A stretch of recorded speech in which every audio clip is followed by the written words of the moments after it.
I'm Corbett Wall with DVAuction, here with your feeder flash for Thursday, October the 31st, brought to you in part by VITALIX by Bimeda. Recharge your herd.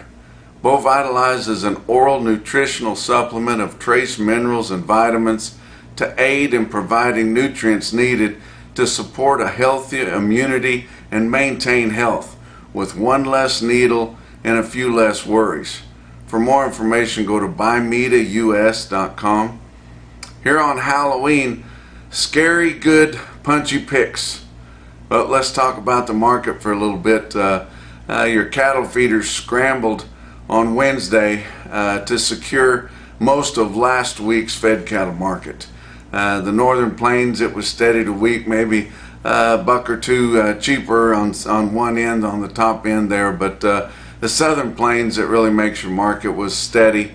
And we had hoped earlier in the week that we were going to gain $1 or $2, and it looked that way. But then the board just tanked middle of the week, and you know, took out that opportunity to gain some more ground in your fed cattle market. And we'd been feeling really lucky because the board had been so supportive going through this the fall run and through our light numbers of fed cattle. And but all of a sudden it showed us who's boss, and of course it's totally dominated on the long side by managed funds. We can't count on them to hang in there, and the board went down big on Tuesday and Wednesday, and most of your cattle feeders just felt lucky to get the market that they got last week, that they were really happy to get. And so we'll try again next week, I guess, but this board's feeling a little bit shaky right now. But it'll be interesting to see how the amount of fed cattle that were purchased and the few that sell negotiated cash that were bought with 2 to 4 weeks time. And we'll find that out whenever we get them all rounded up. But they are struggling to try to get a hold on this market. They want to try to set it up and get some cattle bought out front where they don't have to give another $1 or $2 every week like they have for the last 7 weeks. But that 7-week run will end here because we're not going to see a higher weighted average unless something happens here late in the week, and we've probably already traded enough cattle that we're not going to see a higher weighted average. So we've lost our little rally here, but everything's okay. We've still got a good market, and especially for this time of year in October, we don't usually see fat cattle selling nearly this well, and ball and calves still selling after everybody's pretty much got their belly full of them. But we've got a lot of good wean calves to sell, a lot of big long strings of those, and any yearlings that you see are selling well, even your backgrounded yearlings, and I mean backgrounded in a lot, and they're not going to feed nearly as well as those coming right off the grass. But earlier in the week, your packer was offering, or we had at least one packer that was offering $3 up, or $3 premium on cattle 3 months out. So at least at that point earlier in the week, they were thinking that they wanted to get some cattle secured, even if they had to give a little bit more money. But that's likely off the table now, as we've gotten to the point where this lower board is kind of taken over the trade. But 2 days of sell-off on the board, and your choice boxes being sharply lower, and I say sharply, I mean they didn't fall completely out of bed, but they were significantly lower. And so you know, we've been seeing higher prices on choice boxes here for the last 3 or 4 weeks, with holiday buying going on from your wholesale buyers. But it's just kind of taking its toll, and we're just going to kind of playing out here for a minute and hope we can regroup and maybe try to gain some more ground last week. But it's the last day of the month, and you know what that means. That means punchy pick winners, and it's something we do here at the Feeder Flash every month, and people are having a lot of fun with it. We're getting a lot of submissions. Of course, it's free to submit your picture. Just take a picture. If you've got it on your phone, you can email it to punchy@nationalbeefwire.com, and you're automatically entered. But we're going to start out with the kids corral. Pick 3 really good kids corral picks here that you guys are going to enjoy, and then we'll announce the winners of the punchy pick of the month. But third place in the kids corral is Missy DeBoer, and she's getting branding help from some boys there, and they've got both head and heels covered there, so pretty impressive there. Help to get those cattle caught up where you can get them branded. Second place is Tyler Gray, and his and I don't know if it's his son or grandson, but 3-year-old George Gray.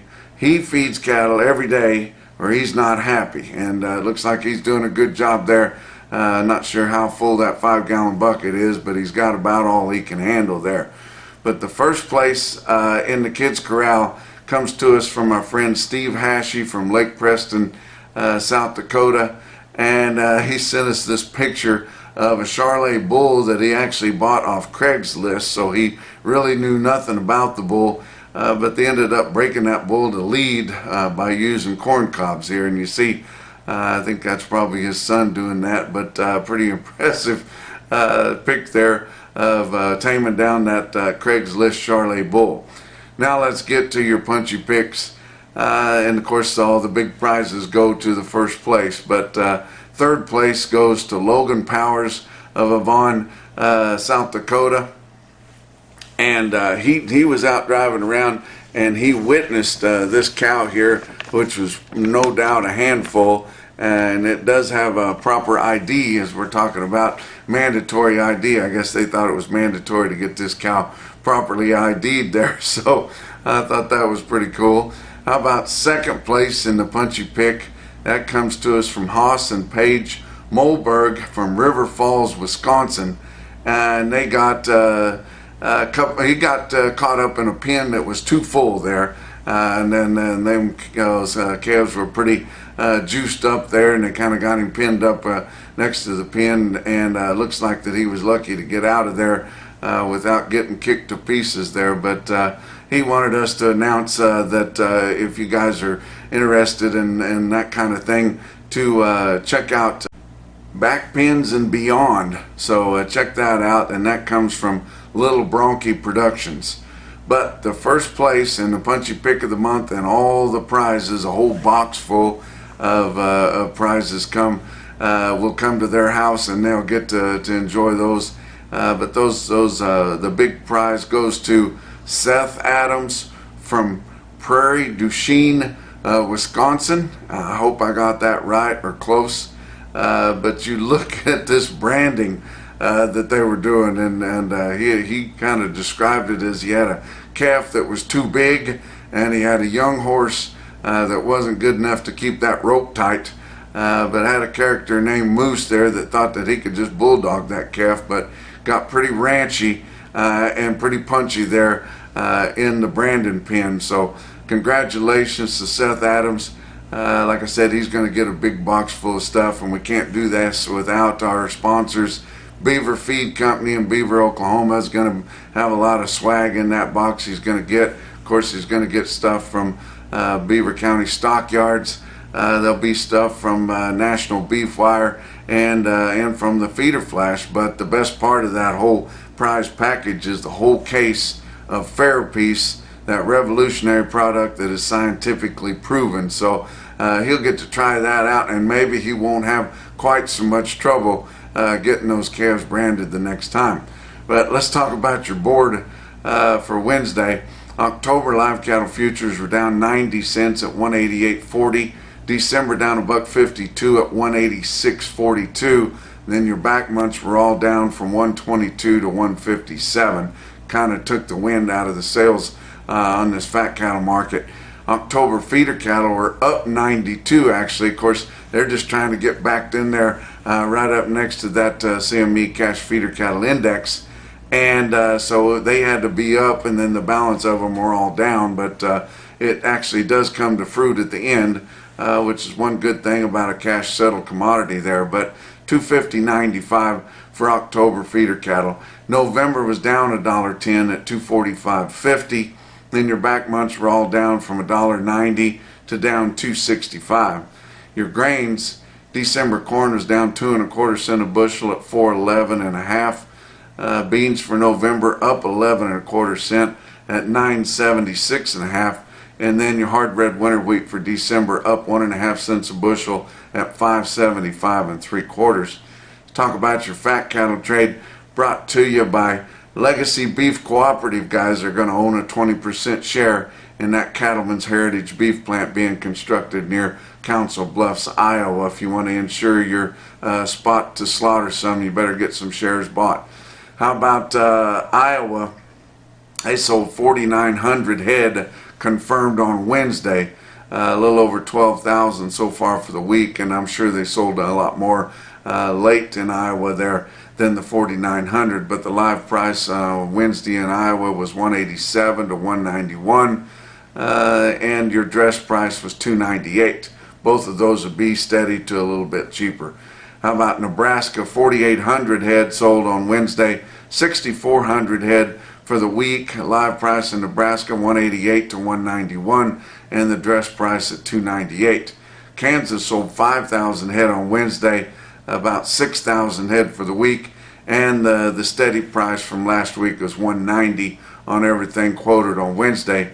Texas sold just 1,200, but I'm sure they sold more after the 2 o'clock deadline for packers to get that information in, and they're getting pretty lax on putting that information in.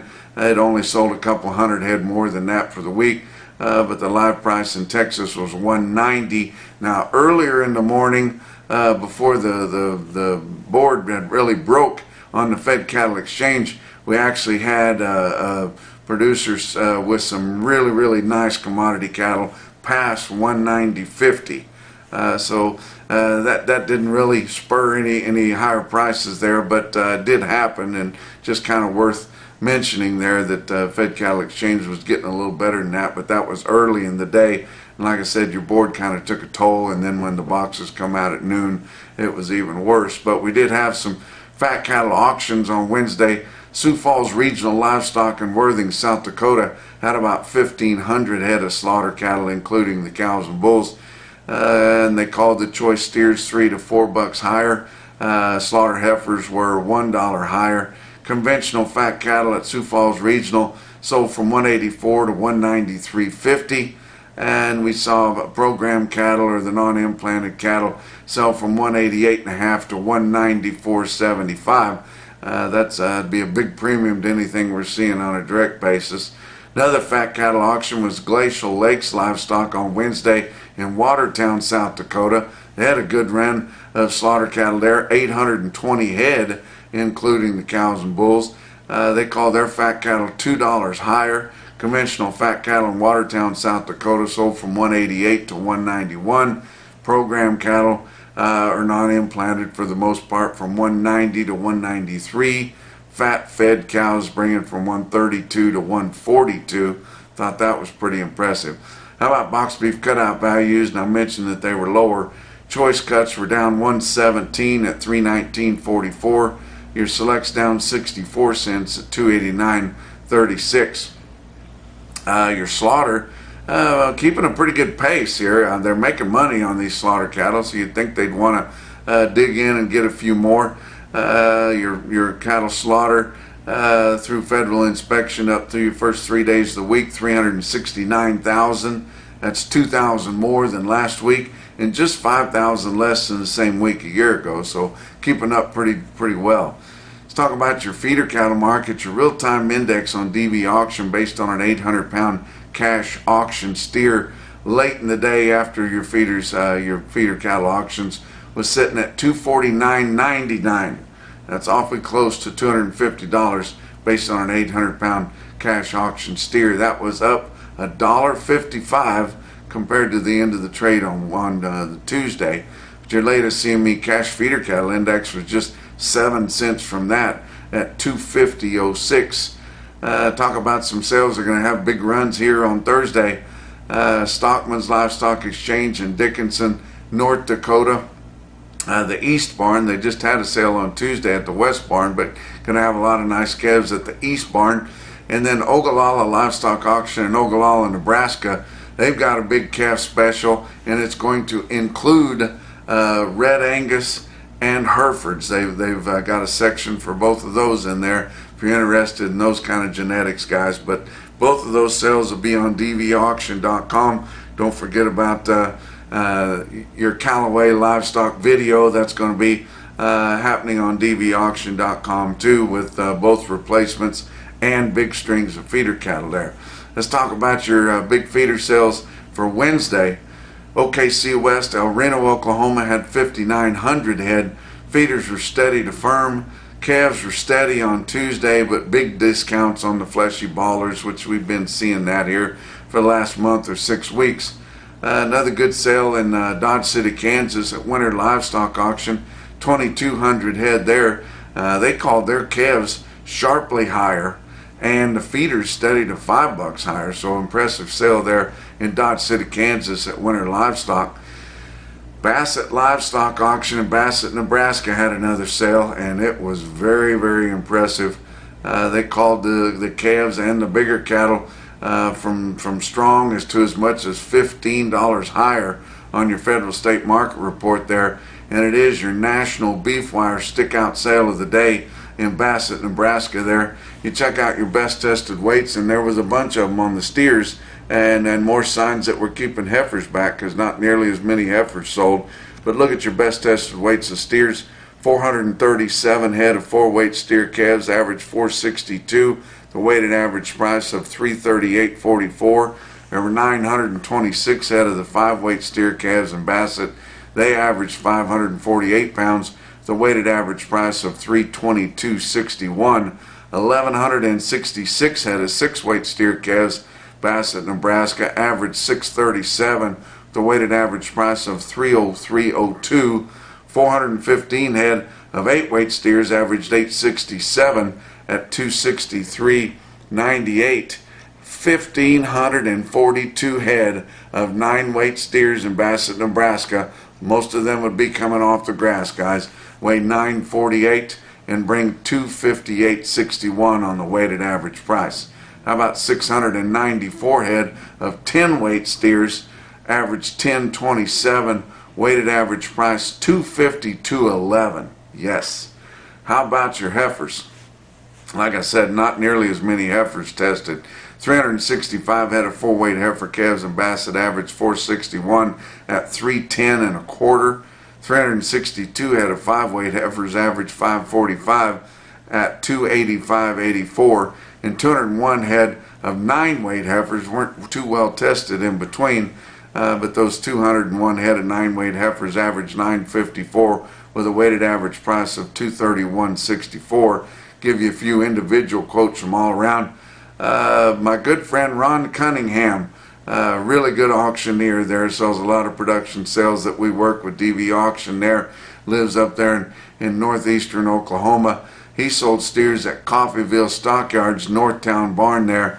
They weigh 659 pounds at $278.50. Thought that was pretty good, and I'll bum him for a loan here next time I see him. But how about Dodge City, Kansas at Winter Livestock? They sold 70 head of 865-pound steers at $259 in the Southern Plains, guys. But the most impressive quote that I saw anywhere on Wednesday, your Macrison, no BS, top quote for the day, indeed come out of Bassett Livestock Auction in Bassett, Nebraska, was 102 steers, weighed 1052 at $250.75. That's 250 pounds bigger than your index and running higher than that, guys. That's your feeder flash for Thursday.